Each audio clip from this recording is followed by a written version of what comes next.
Hello students. आज हम पाठ पढ़ रहे हैं अथातो घुमक्कड़ जिज्ञासा, जिसको लिखा है राहुल शांकृतायन जी ने। आइए देखते हैं। संस्कृत से ग्रंथ को शुरू करने के लिए पाठकों को रोष नहीं होना चाहिए। आखिर हम शास्त्र लिखने जा रहे हैं, फिर शास्त्र की परिपाटी को मानना ही पड़ेगा। शास्त्रों में जिज्ञासा ऐसी चीज के लिए होनी बतलाई गई है जो कि श्रेष्ठ तथा व्यक्ति और समाज के लिए परम हितकारी हो। व्यास ने अपने शास्त्र में ब्रह्म को सर्वश्रेष्ठ मानकर ऐसे जिज्ञासा का विषय बनाया। व्यास शिष्य जैमिनी ने धर्म को श्रेष्ठ माना। पुराने ऋषियों से मतभेद रखना हमारे लिए पाप की वस्तु नहीं है। आखिर 6 शास्त्रों के रचयिता 6 आस्तिक ऋषियों में भी आधों ने ब्रह्म को धता बता दी है। मेरी समझ में दुनिया की सर्वश्रेष्ठ वस्तु है घुमक्कड़ी। घुमक्कड़ से बढ़कर व्यक्ति और समाज का कोई हितकारी नहीं हो सकता। कहा जाता है कि ब्रह्मा को सृष्टि करने के लिए ना प्रत्यक्ष प्रमाण सहायक हो सकता है, ना अनुमान ही। हाँ, दुनिया के धारण की बात तो निश्चय ही ना ब्रह्म के ऊपर है, ना विष्णु और ना शंकर ही के ऊपर। दुनिया दुख में हो या चाहे सुख में, सभी समय यदि सहारा पाती है तो घुमक्कड़ों की ओर से। प्राकृतिक आदि मनुष्य परम घुमक्कड़ था। खेती बागवानी तथा घर द्वार से मुक्त व आकाश के पक्षियों की भांति पृथ्वी पर सदा विचरण करता था। जाड़े में यदि जगह था तो गर्मियों में वहां से 2 कोस दूर। आधुनिक काल में घुमक्कड़ों के नाम की बात कहने की आवश्यकता है, क्योंकि लोगों ने घुमक्कड़ों की कृतियों को चुरा के उन्हें गला फाड़कर अपने नाम से प्रकाशित किया, जिससे दुनिया जानने लगी कि वस्तुतः तेली के कोल्हू के बैल ही दुनिया में सब कुछ करते हैं। आधुनिक विज्ञान में चार्ल्स डार्विन का स्थान बहुत ऊंचा है। उसने प्राणियों की उत्पत्ति और मानव वंश के विकास पर ही अद्वितीय खोज नहीं की, बल्कि कहना चाहिए कि सभी विज्ञानों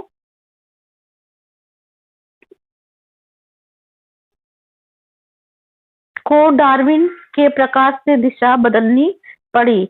लेकिन क्या डार्विन अपने महान आविष्कारों को कर सकता था यदि उसने घुमक्कड़ी का व्रत ना लिया होता? देखिए बेटे, जो आपकी ये राहुल शांकृतायन जी हैं, उन्होंने घुमक्कड़ी जीवन को सबसे अच्छा बताया है। जो घुमक्कड़ी का जीवन है वो सबसे अच्छा जीवन है। उसी के घुमक्कड़ी धर्म को सर्वश्रेष्ठ धर्म बताया है। इसी बात को बताते हुए राहुल शांकृतायन जी कह रहे हैं कि जो हमारे वर्तमान समय में मनुष्य को घुमक्कड़ी का जो परिचय कराना बहुत अधिक आवश्यक हो गया है, क्योंकि कुछ ऐसे मनुष्य हैं जो इन बेचारे घुमक्कड़ों की रचनाओं को क्या कर लेते हैं, अपने नाम से, अपराध मतलब चुरा कर अपने नाम से छपवाते रहते हैं। ऐसे लोग ही समाज में विद्वान बनने का क्या करते हैं, ढोंग रचा करते हैं।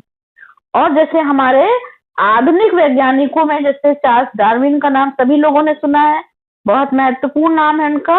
उन्होंने अपनी खोज किससे की थी? प्राणियों की उत्पत्ति और मानव वंश के विकास से की थी।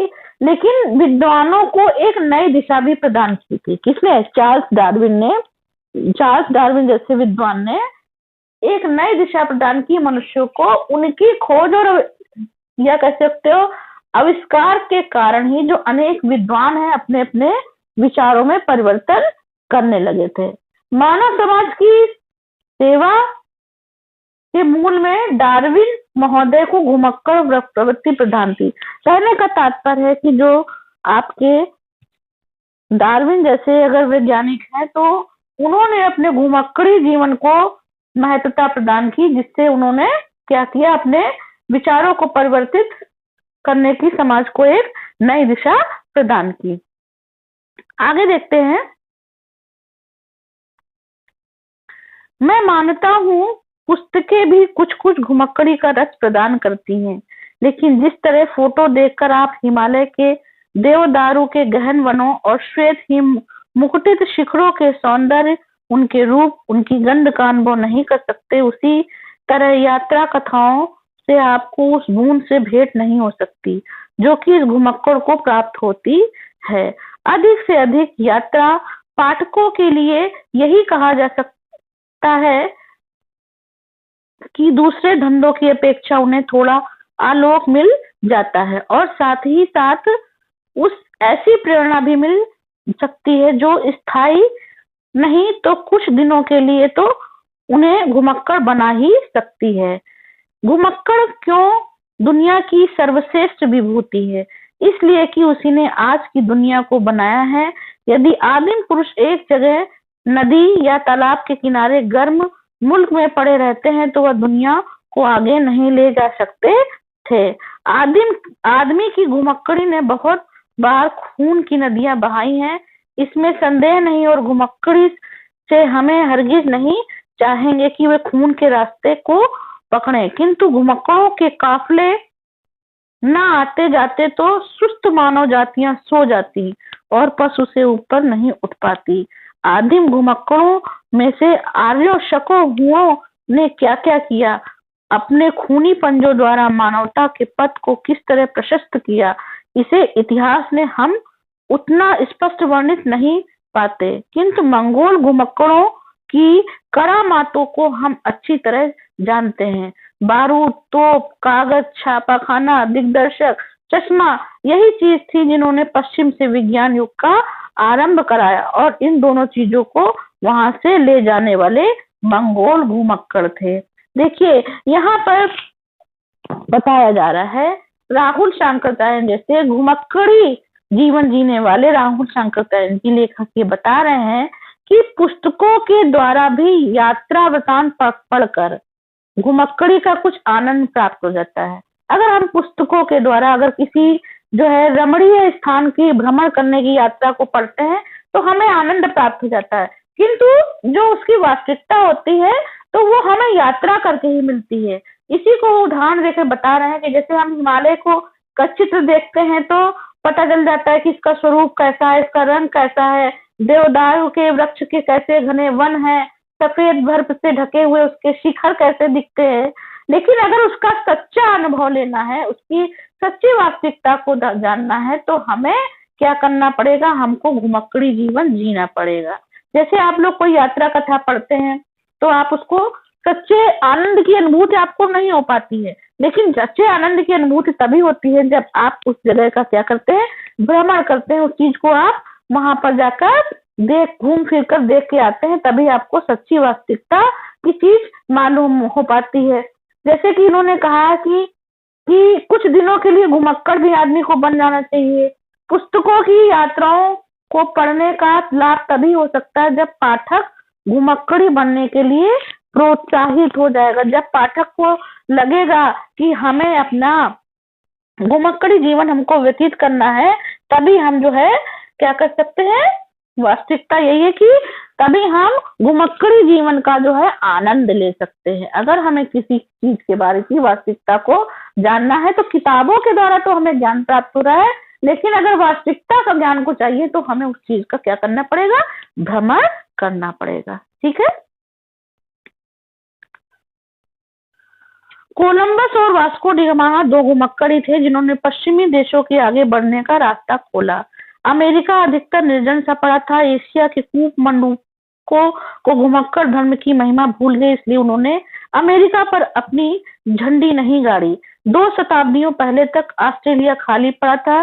चीन और भारत को सभ्यता का बड़ा गर्व है, लेकिन उनको इतनी अक्ल नहीं आई कि जाकर वहां अपना झंडा गाड़ आते।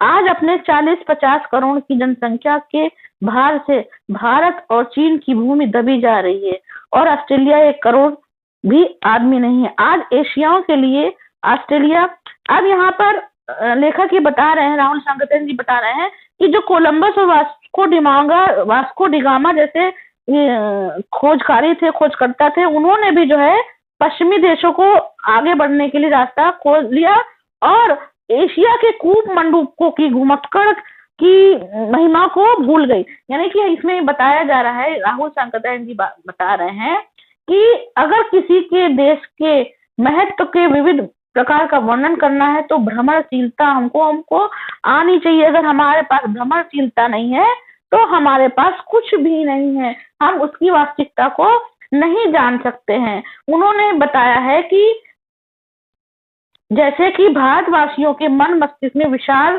थे, धीरे धीरे वो कुएं, अब आगे बता रहे हैं,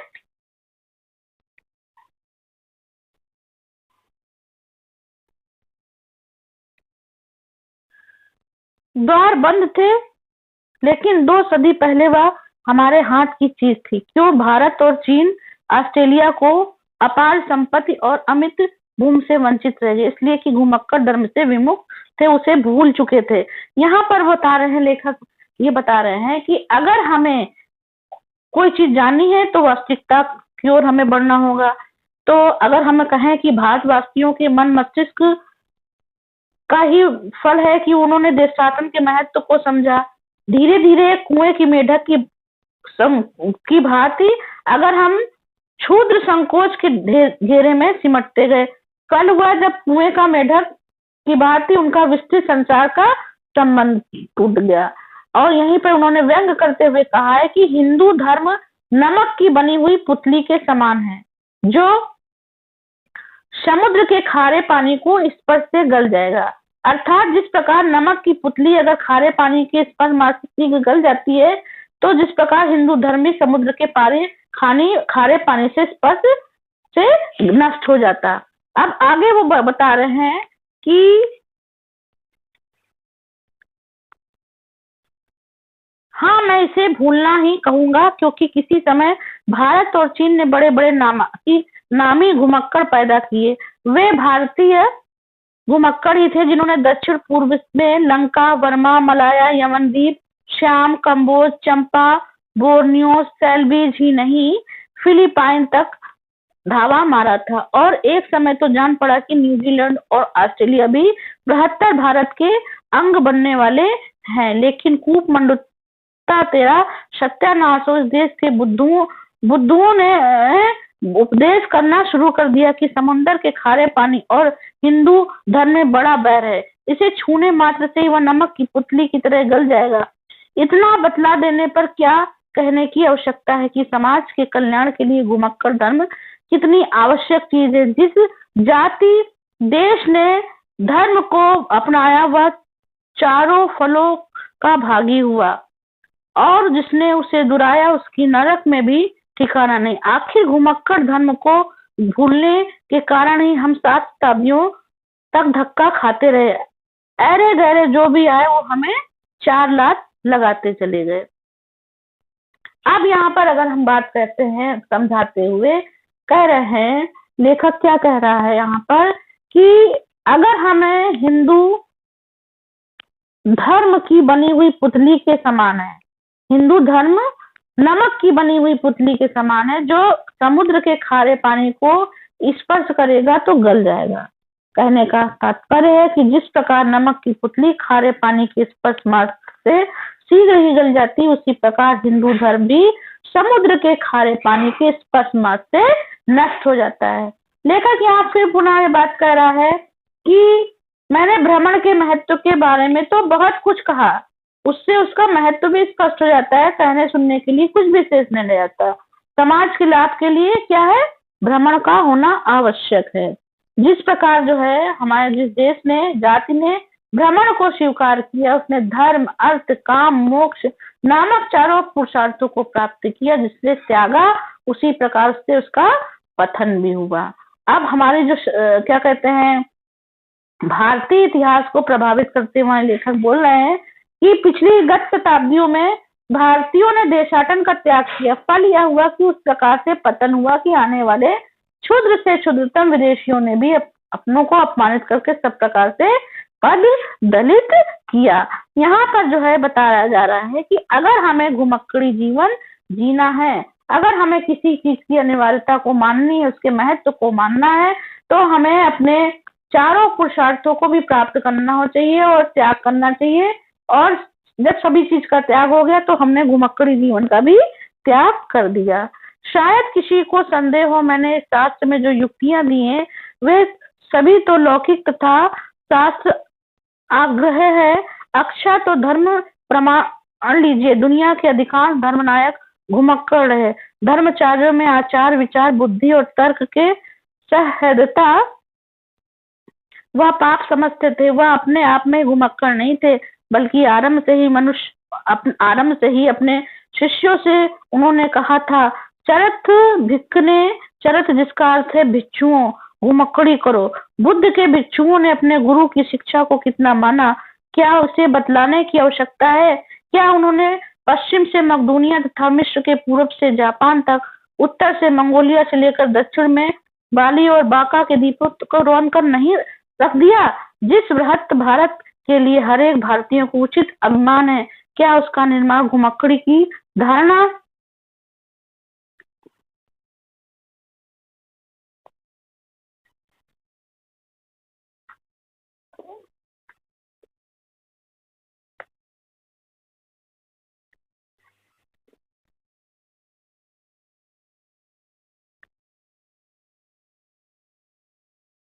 जिस बृहत भारत के लिए हर एक भारतीय की उचित अभिमान है, क्या उसका निर्माण घुमक्कड़ी की चरण धूल ने नहीं किया? केवल बुद्ध नहीं, घुमक्कड़ी की प्रेरणा से नहीं, बल्कि घुमक्कड़ी का इतना जोर बुद्ध से 1-2 शताब्दियों पूर्व भी था, जिसके कारण ही बुद्ध जैसे घुमक्कड़ राज उस देश में पैदा हो सके।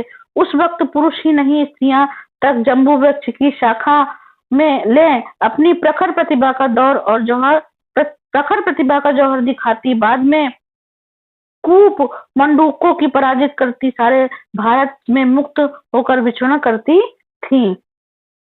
कई कई महिलाएं पूछती हैं, क्या स्त्रियां भी घुमक्कड़ी कर सकती हैं? क्या उनको भी इस महाव्रत की दीक्षा लेनी चाहिए? इसके बारे में तो अलग अलग अध्याय लिखा जाने वाला है, किंतु यह इतना कह देना कि घुमक्कड़ी धर्म ब्राह्मण धर्म जैसा संकुचित धर्म नहीं है, जिसमें स्त्रियों के लिए स्थान न हो। स्त्रियां उसमें उतना ही अधिकार रखती हैं जितना पुरुष। यदि वे जन्म सफल करके व्यक्ति और समाज के लिए कुछ करना चाहती हैं, तो उन्हें भी दोनों हाथों से इस धर्म को स्वीकार करना चाहिए। घुमक्कड़ी धर्म छुड़ाने के लिए पुरुष ने बहुत से बंधन नारी के रास्ते लगाए। बुद्ध ने सिर्फ पुरुषों के लिए घुमक्कड़ी करने का आदेश नहीं दिया, बल्कि स्त्रियों के लिए भी उनका उपदेश था। अब कहने का तात्पर्य यहाँ पर यह है, यहाँ पर बताया जा रहा है कि अगर घुमक्कड़ी जीवन जीना है, अगर हमें घुमक्कड़ी जीवन जीना है, तो उसके लिए हमें अपने पूर्वजों के आचरणों को दोहराना होगा। जैसे उन्होंने यहाँ पर दिया है कि बुद्ध का उदाहरण दिया है कि जो है, अगर कहा जाए कि बुद्ध की बात ली जाए तो हमारी दुनिया के अधिकांश धर्मनायक घुमक्कड़ थे। उनके आचार विचार बुद्धि तर्क और सहृदयता ही बुद्ध जो है क्या थे, घुमक्कड़ी राज तो थे, क्योंकि वो पकड़ी जीवन व्यतीत करते थे, चारों तरफ घूम घूम के भ्रमण करते थे। और जो है उनके जो शिष्यों ने कहा था, चरत भिक्खवे, चरत जिसका अर्थ है भिक्षुओं के लिए कहा कि घुमक्कड़ी करो। जितना घुमक्कड़ी जीवन जियोगे उतना ही तुम्हें क्या होगा, वास्तविकता से यथार्थ से जो है तुमको पहचान होगी। इसी चीज को वो आगे बताते हुए कह रहे हैं कि अगर जो है घुमक्कड़ी जीवन इतना जोर बुद्ध जो है नहीं, अगर नहीं जीते तो क्या वो घुमक्कड़ राज में इस देश में आ पाते? कभी नहीं आ पाते। आगे जो है कई महिलाएं पूछ रही हैं, क्या घुमक्कड़ी जीवन महिलाएं भी कर सकती हैं? तो बोला जा रहा है कि अगर घुमक्कड़ी जीवन जीना है तो उनके लिए अलग अलग अध्याय भी लिखा जाना चाहिए। आगे देखते हैं।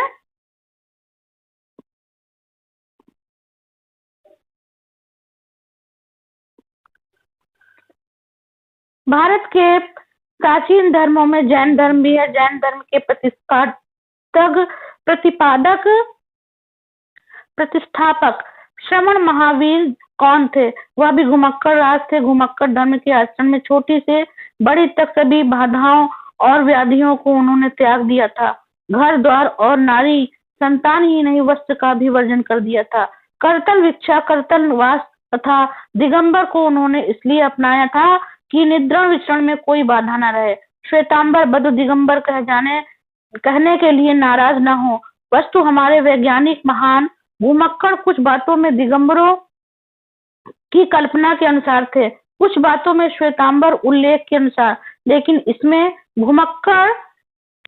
इसमें तो दोनों संप्रदायों और बाहर के मर्मज्ञ भी सहमत हैं कि भगवान महावीर दूसरी तीसरी नहीं प्रथम श्रेणी के घुमक्कड़ थे। वह आजीवन घूमते ही रहे। वैशाली में जन्म लेकर विचरण करते हुए पावा में उन्होंने अपना शरीर छोड़ा। बुद्ध और महावीर जैसे बढ़कर यदि कोई त्याग तपस्या और श्रद्धता का दावा करता है तो उसे केवल मैं दम्भी कहूंगा। आजकल कुटिया या आश्रम बनाकर तेली के बैल की तरह कोल्हू से बंधे कितने ही लोग अपने को आदित्य महात्मा कहते हैं या चेलों से कहलवाते हैं, लेकिन मैं तो कहूंगा कि घुमक्कड़ी को त्याग कर यदि महापुरुष बना जाता तो फिर ऐसे लोग गली गली में देखे जाते। मैं तो जिज्ञासुओं को खबरदार कर देना चाहता हूँ कि वो ऐसे मुलम्मे वाले महात्माओं और महापुरुषों के फेर से बचे। वे स्वयं तेली के बैल तो हैं ही और दूसरों को भी अपने जैसा बना रखेंगे। अब यहाँ पर जो है जो लेखक है वो इस ओर बता रहा है कि उन्होंने कहा है कि वेद शास्त्रों में से श्रेष्ठ जो है बताया है, उन्होंने सब वेद शास्त्रों से श्रेष्ठ और महान बताया है। किसको? घुमक्कड़ी जीवन को।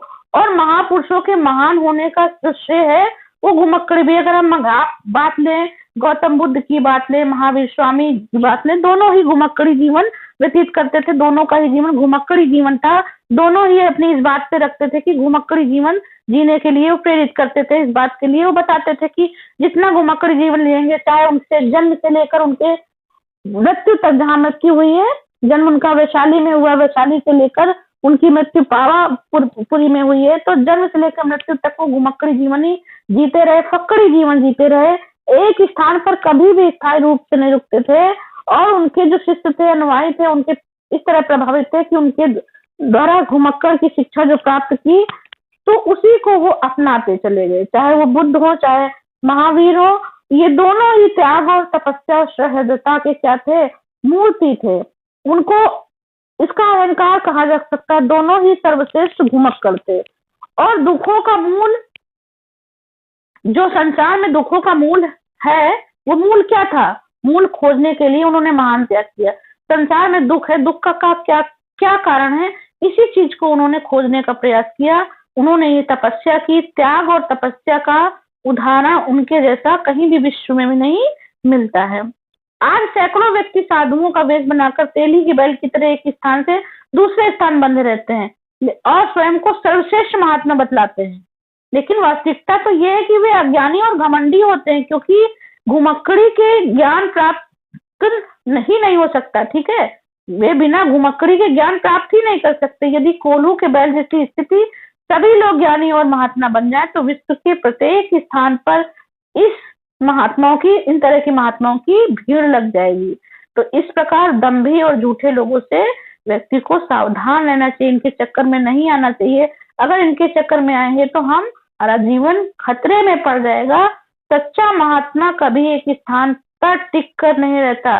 ऐसे स्वभाव के साधुवर स्वयं तो कोल्हू के बैल होते ही हैं और अपने शिष्यों को भी अपनी जैसी स्थिति ढालने का प्रयास करते हैं। ठीक है बच्चों, आगे देखते हैं।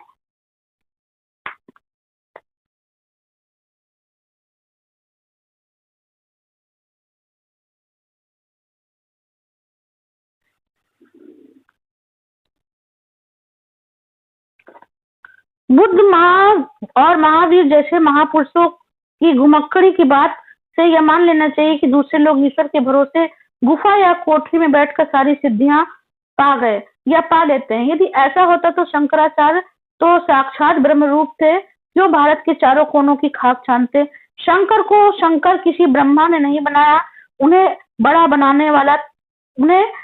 बनाने वाला था यही घुमक्कड़ी धर्म। शंकर बराबर घूमते रहे। आज केरल देश में तो कुछ ही महीनों बाद मिथिला में और अगले साल कश्मीर या हिमालय के किसी दूसरे भाग में शंकर तरुणाई ही शिवलोक सिधार गए।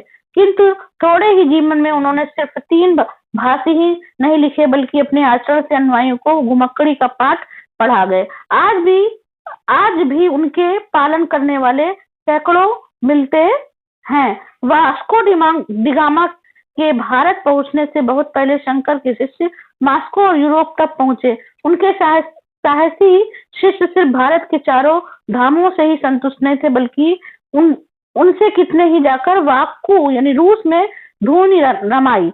एक ने पर्यटन करते हुए वोल्गा तट पर निजी नोवोग्राद के महा मेले को देखा। अब यहाँ पर वो शंकराचार्य की लेखक यहाँ बात कर रहे हैं कि अगर शंकराचार्य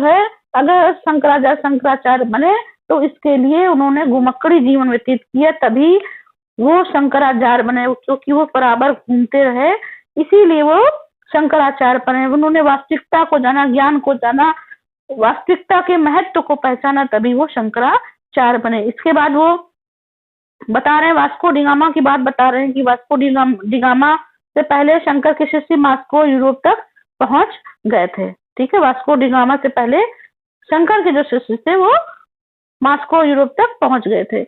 इसी चीज को कह रहे हैं, रामानुज माधवाचार्य और वैष्णवाचार्य के अनुयायी मुझे क्षमा कर दे यदि मैं कहूं कि उन्होंने भारत के कूप मंडूका के प्रचार में बड़ी सरगर्मी दिखाई। भला तो रामानंद और चैतन्य का, जिन्होंने की पंख के पंकज बनकर आदिकाल में से चले आते महान घुमक्कड़ धर्म की ओर प्रतिष्ठापना की, जिसके फलस्वरूप प्रथम सीढ़ी के तो नहीं किंतु द्वितीय सीढ़ी के बहुत से घुमक्कड़ उनमें पैदा हुए। वे विचार वाक की बड़ी ज्वालमाई तक कैसे जाते, उनके लिए तो मानसरोवर तक पहुंचना ही मुश्किल था। अपने हाथ से खाना बनाना, मांस अंडे से छू जाने पर भी धर्म का चला जाना, हार तोड़ सर्दी के कारण लघु शंका के बाद बर्फीले पानी से हाथ धोना और महाशंका के बाद स्नान करना यमराज को निमंत्रण देना होता। इसलिए बेचारे फूक फूक कर ही घुमक्कड़ी कर सकते थे, इसलिए कि उसे उज्र हो सकता कि हे शैव या वैष्णव, वेदांती या सैद्धांति सभी को आगे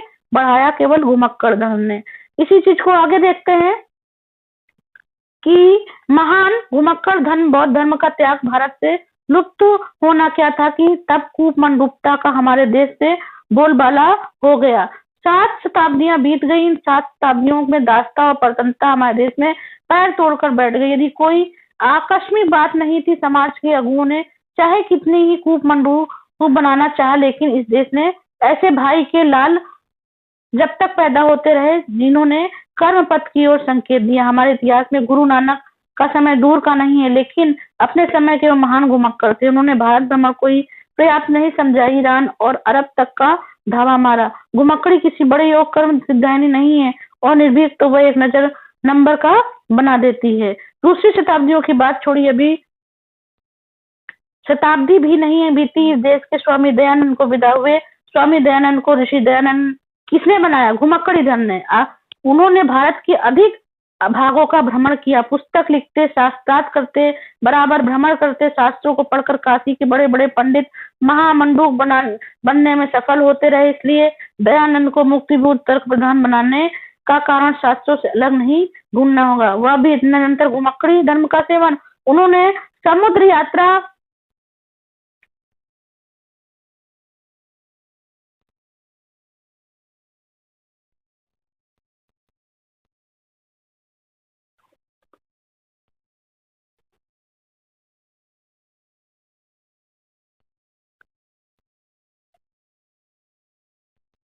आगे देखते हैं, शास्त्रों को पढ़कर काशी के बड़े बड़े पंडित महामंडूक बनने में सफल होते। इसलिए दयानंद को मुक्तिबोध और तर्क प्रधान बनाने का कारण शास्त्रों से अलग नहीं ढूंढना होगा, और वह भी कि उनका निरंतर घुमक्कड़ी धर्म का सेवन। उन्होंने समुद्र यात्रा करने, द्वीप द्वीपांतरों में जाने के विरुद्ध जितनी थोथी दलीलें जीती, सबको चिंदी चिंदी करके उड़ा दी और बताया कि मनुष्य स्थावर वृक्ष नहीं है, वह जंगम प्राणी, चलना मनुष्य का धर्म है, जिससे इसे तो छोड़ा वह मनुष्य होने का अधिकारी नहीं है। देखिए, यहाँ पर घुमक्कड़ी धर्म की बात करते हुए पहले उन्होंने आपको महावीर स्वामी और बुद्ध के जैसे घुमक्कड़ी जीवन को बताया यहाँ पर लेखक ने। फिर रामानुज और माधवाचार्य जैसे जो महान अनुयायी हुए उनको भी बताया, उनके घुमक्कड़ी जीवन को बताया, वास्तविकता के महत्व को बताया। अब आगे वो स्वामी दयानंद सरस्वती जी के बारे में बताते हुए कह रहे हैं कि उनको स्वामी दयानंद सरस्वती को ऋषि दयानंद किसने बताया? घुमक्कड़ी धर्म ने ही उनको ऋषि दयानंद जी बनाया। और उन्होंने जो है बड़े बड़े पंडितों के चक्कर में न बल्कि भ्रमण करके भ्रमण करके अपने तर्कों से, अपने मुक्त बुद्धि से क्या करने की प्रयास किया, अलग तरह के शास्त्रों को खोजना प्रारंभ किया, जिससे उन्होंने क्या किया, वो एक नए स्वामी दयानंद के रूप में उभर कर सामने आए। और जो लोगों के द्वारा दलीलें दी जाती थी उसको उन्होंने चिंदी चिंदी करके उड़ा दिया। मनुष्य क्या स्थावर वृक्ष है, ठीक है, स्थावर वृक्ष नहीं है, मनुष्य एक स्थावर वृक्ष नहीं है, वो जंगम प्राणी, निरंतर बहने वाला है। जैसे प्राणी है निरंतर चलने की धारा पानी की होती है, उसी प्रकार मनुष्य भी एक निरंतर चलने वाला ही व्यक्ति होना चाहिए। 20वीं शताब्दी के भारतीय घुमक्कड़ों को चर्चा करने की आवश्यकता नहीं। इतना लिखने से मालूम हो गया कि संसार में यदि अनादि सनातन धर्म थे वो तो है घुमक्कड़ धर्म, लेकिन वह संकुचित संप्रदाय नहीं है, वह आकाश की तरह महान है, समुद्र की तरह विशाल है, किंतु धर्मों ने अधिक यश और महिमा प्राप्त की केवल घुमक्कड़ धर्म के ही कारण। प्रभु ईसा घुमक्कड़ थे, उनके अनुयायी भी ऐसे घुमक्कड़ थे जिन्होंने ईसा संदेश को दुनिया के कोने कोने तक पहुंचाया। अब यहाँ पर ईसा मसीह की बात की जा रही है कि अगर ईसा मसीह को भी बात करें तो वो भी जो है घुमक्कड़ी जीवन व्यतीत करके ही उन्होंने इतने ज्ञान की प्राप्ति की, इतने लोगों को अपने धर्म का प्रचार प्रसार किया, क्योंकि उन्होंने घुमक्कड़ी जीवन को जिया। इतना कहने के बाद कोई संदेह नहीं रहेगा कि घुमक्कड़ धर्म से बढ़कर दुनिया में धर्म नहीं है। धर्म की छोटी बात है, उसे घुमक्कड़ के साथ लगाना महिमा घटी समुद्र की रावण बसा पड़ोस वाली बात होगी। घुमक्कड़ होना आदमी के लिए परम सौभाग्य की बात है। यह पंथ अपने अनुयायी को मरने के बाद किसी काल्पनिक स्वर्ग का प्रलोभन नहीं देता। उसके लिए तो कह सकते हैं क्या खूब सौदा नगद है, क्या हाथ ले उस हाथ दे। घुमक्कड़ ही वही कर सकता है जो निश्चिंत है, किंतु साधनों से संपन्न होकर आदमी घुमक्कड़ बनने का अधिकारी हो सकता है, यह आगे बतलाया जाएगा। किंतु घुमक्कड़ी के लिए चिंताहीन होना आवश्यक और चिंताहीन होने के लिए घुमक्कड़ी होना आवश्यक है, दोनों का अनुयायी होना दूसरा। अब देखिए यहाँ पर ये बता रहे हैं, लेखक ये बता रहा है कि अगर किसी को घुमक्कड़ी जीवन जीना है तो उसको निश्चिंत होना आवश्यक है। अगर व्यक्ति निश्चिंत नहीं होगा तो वो घुमक्कड़ी जीवन नहीं जी सकता, और घुमक्कड़ी जीवन जीने के लिए व्यक्ति को अपनी चिंताओं का त्याग करना आवश्यक है, और व्यक्ति चिंताओं से रहित तभी हो सकता है जब वो घुमक्कड़ी जीवन जिएगा। कहने का तात्पर्य घुमक्कड़ी जीवन और चिंताओं का ना होना ये एक सिक्के के दो पहलू हैं। अगर हम चिंताओं से रहित है तभी हम घुमक्कड़ी जीवन जी सकते हैं, अन्यथा हम घुमक्कड़ी जीवन नहीं जी सकते। अगर हम जो है घुमक्कड़ी जीवन जीना चाहते हैं तो हमें चिंताओं का परित्याग करना पड़ेगा, नहीं तो हम घुमक्कड़ी जीवन नहीं जी सकते हैं। आगे देखते हैं, नहीं भूसड़े, घुमक्कड़ी से बढ़कर सुख कहाँ मिल सकता है। आखिर चिंता तो भी सुख का सबसे बड़ा स्पष्ट रूप है। घुमक्कड़ी में कष्ट भी होते हैं, लेकिन उसी तरह समझिए जैसे भोजन में मिर्च में यदि कड़वाहट ना हो तो क्या कोई मिर्च प्रेमी उसे हाथ भी लगाएगा। वस्तुतः घुमक्कड़ी में कभी कभी होने वाले कड़वे अनुभव भी रस को बढ़ा देते हैं। उसी तरह जैसे काली पृष्ठभूमि में चित्र अधिक खिल उठता है। यानी बता रहे हैं यहाँ पर लेखक कि अगर आप घुमक्कड़ी जीवन जी रहे हैं तो उसमें आपको कुछ कड़वे अनुभव मिल सकते हैं। जैसे भोजन में तीखे मिर्च का ना होना, अगर नहीं होता है तीखा मिर्च तो भोजन स्वादिष्ट नहीं लगता। तो उसी प्रकार अगर हमारे पास अगर जो है घुमक्कड़ी जीवन जीना है तो हमें कुछ कटु अनुभव भी देखने और सुनने को मिलते हैं। यहाँ पर आगे बता रहे हैं कि व्यक्ति के लिए घुमक्कड़ी से बढ़कर कोई नगद धर्म नहीं है।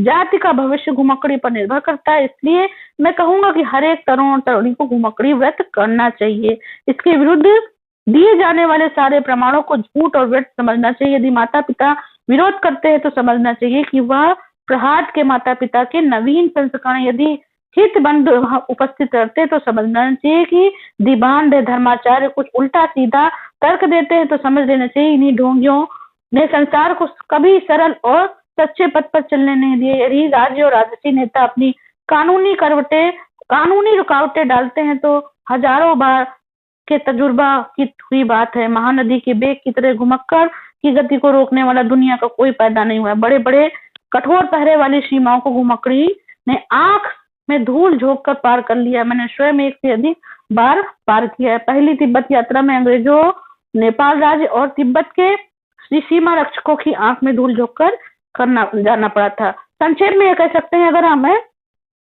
तरुण तरुणी घुमक्कड़ धर्म की शिक्षा देते हैं तो यह अवश्य कहूंगा कि यह शिक्षा वही ले सकता है जिसे बहुत भारी मात्रा में हर तरह का साहस हो, उसे किसी बात किसी की भी बात नहीं सुननी चाहिए, ना माता के आंसू की बहने की परवाह करनी चाहिए, ना पिता के भय और उदास होने की, ना भूल से विवाह कर लाई अपनी पत्नी के रोने धोने की, और ना किसी तरुणी को अभागे पति के कल्पने की। बस शंकराचार्य के शब्दों में यही समझना चाहिए कि निस्त्रिगुणे पति विचरता को विधि को निषेधा, और मेरे गुरु कपोत राज के वचन को अपना पथ प्रदर्शक बनाना चाहिए। इसी को उन्होंने एक शब्दों में बोला है, सैर कर दुनिया की गाफिल जिंदगानी फिर कहा, जिंदगी अगर कुछ रही तो नौजवानी फिर कहा।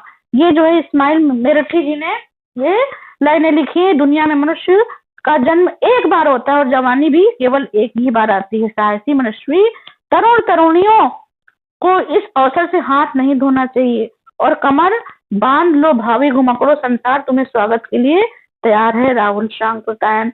देखिए जो आपका ये पाठ है, इस लेसन में हम बार बार इसी चीज को कह रहे हैं। जो लेखक है उसने घुमकड़ी जीवन पर जोर देते हुए कहा है कि अगर किसी भी तरुण या तरुण युवक या व्यक्ति को अगर घुमकड़ी जीवन जीना है तो उसको जो है सबसे पहले क्या करना चाहिए, अपने जो जितने भी हैं व्यक्ति के रास्ते पर कष्ट पहुंचाने वाले बाधक रास्ते जो चीजें उनको त्याग देना चाहिए। चाहे वो अगर किसी लड़के की बात करें तो माता पिता या पत्नी की का या किसी भी बात की जो है हमें चिंता नहीं करना चाहिए। चिंता रहित होंगे तभी हम घुमकड़ी जीवन व्यतीत कर सकते हैं, नहीं तो हम घुमकड़ी जीवन नहीं जी सकते। तो इस प्रकार यहाँ पर लेखक ने यही समझाने की कोशिश की है कि अगर व्यक्ति को घुमकड़ी जीवन जीना है तो उसको चिंता रहित होना आवश्यक है। अगर चिंता रहित नहीं होगा तो वो घुमकड़ी नहीं जीवन व्यतीत कर सकता। आपके महान विद्वानों ने भी घुमकड़ी जीवन व्यतीत किया है, चाहे वो महावीर स्वामी हो, चाहे दयानंद सरस्वती हो, चाहे महात्मा बुद्ध हो, चाहे शंकराचार्य हो। इन सब ही लोगों ने एक घुमकड़ी जीवन व्यतीत करके ही अपने सत्यता को, अपने ज्ञान को लोगों को अपने वास्तविकता से, सत्य के ज्ञान से परिचित कराया है। Thank you class.